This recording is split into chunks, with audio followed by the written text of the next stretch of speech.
Hi everyone, welcome to my channel. ನಾನು ಇವತ್ತು ಕೇವಲ 3 ಪದಾರ್ಥ ಬಳಸಿ ಅತಿಯಷ್ಟು ಮೃದುವಾದ ಸೆಟ್ ದೋಸೆ ಮಾಡೋದು ಹೆಂಗೆ ಅಂತ ತೋರಿಸ್ಕೊಡ್ತೀನಿ.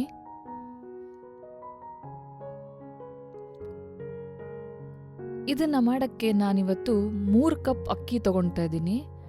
ನಾನು ಸೋನಾ ಮಸೂರಿ ಅಕ್ಕಿ ಬಳಸಿದ್ದೀನಿ. ಇಲ್ಲಿ ನೀವು ಸೊಸೈಟಿ ಅಕ್ಕಿ ಬಳಸಿದ್ರೂ ನಡೆಯುತ್ತೆ. ಇದಕ್ಕೆ ನಾನು 3 ಸ್ಪೂನು ಮೆಂತ್ಯ ಕಾಳನ್ನ ಸೇರಿಸ್ಕೊತೀನಿ. ಆಮೇಲೆ 3 ಕಪ್ ನೀರು ಹಾಕಿ ಚೆನ್ನಾಗಿ ವಾಶ್ ಮಾಡ್ಕೊತೀನಿ. ಇದನ್ನ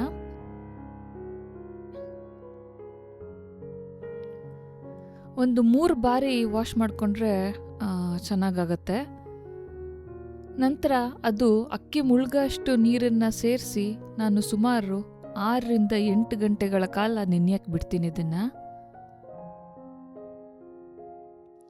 ಈಗ ಇನ್ನೊಂದು ಕಪ್ಪಲ್ಲಿ ಅವಲಕ್ಕಿ ನೆನೆಸ್ಕೊಳ್ಳೋಣ. ಇವತ್ತು ನಾನು ಪೇಪರ್ ಅವಲಕ್ಕಿ ತೊಗೊಂಡಿದ್ದೀನಿ, ಆದರೆ ನೀವು ಮೀಡಿಯಂ ಅವಲಕ್ಕಿ ತೊಗೊಂಡ್ರೂ ನಡೆಯುತ್ತೆ. ಇದನ್ನು ನಾನು ಸುಮಾರು 2 ಬಾರಿಯಾರೋ ವಾಶ್ ಮಾಡ್ಕೊತೀನಿ ಒಳ್ಳೆ ನೀರಲ್ಲಿ.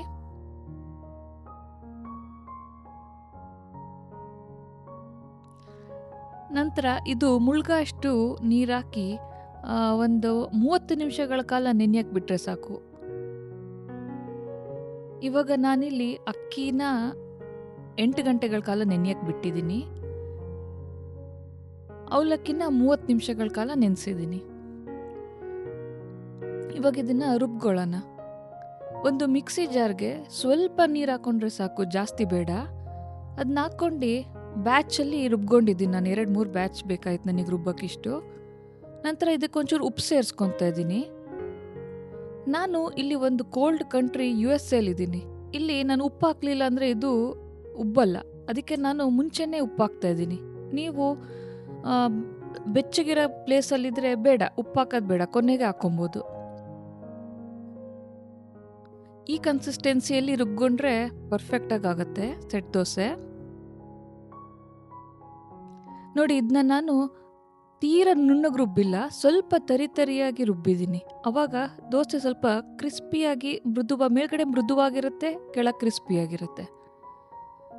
ನೋಡಿ ಎಷ್ಟು ಚೆನ್ನಾಗಿ ಉಬ್ಬಿದೆ. ನೋಡಿ, ಕೇವಲ 8 ಗಂಟೆಗಳ ಕಾಲ ನೆನೆಯಕ್ಕೆ ಬಿಟ್ಟಿದ್ದೆ, ಚೆನ್ನಾಗಿ ಉಬ್ಬಿದೆ ಇದು.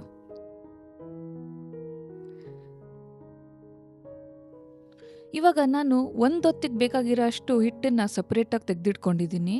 ಅದಕ್ಕೆ ರುಚಿಗೆ ತಕ್ಕಷ್ಟು ಉಪ್ಪು, ಸಕ್ಕರೆ ಮತ್ತು ಸ್ವಲ್ಪ ಅಡುಗೆ ಸೋಡಾನ ಸೇರಿಸ್ಕೊತೀನಿ. ಒಂದು ಚಿಟಿಕೆ ಸಾಕು.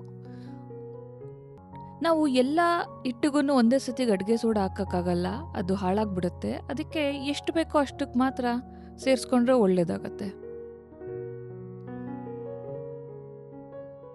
ಇವಾಗ ಹೆಂಚು ಕಾದಿದೆ, ದೋಸೆ ಹಾಕೋಣ.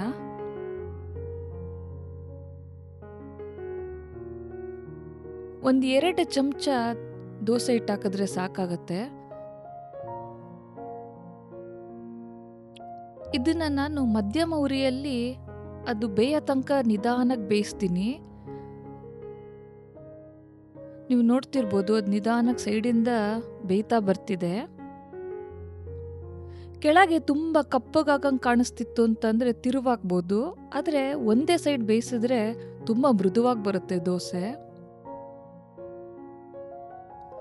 ಒಂಚೂರು ತುಪ್ಪ ಸೇರಿಸೋಣ ಮೇಲೆ.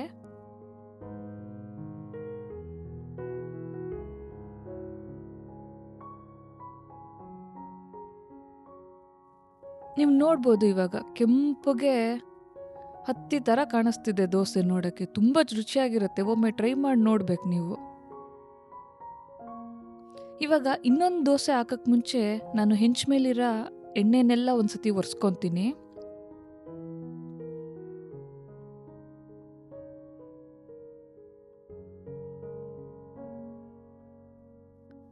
ನೋಡಿ, ಇನ್ನೊಂದು ದೋಸೆನೂ ರೆಡಿಯಾಗಿದೆ. ಇವಾಗ ಇದ್ರ ಜೊತೆ ನಾನು ಸಾಗು ಮಾಡಿದ್ದೀನಿ, ತರಕಾರಿ ಸಾಗು ಮತ್ತು ಕಾಯಿ ಚಟ್ನಿ ಮಾಡಿದ್ದೀನಿ.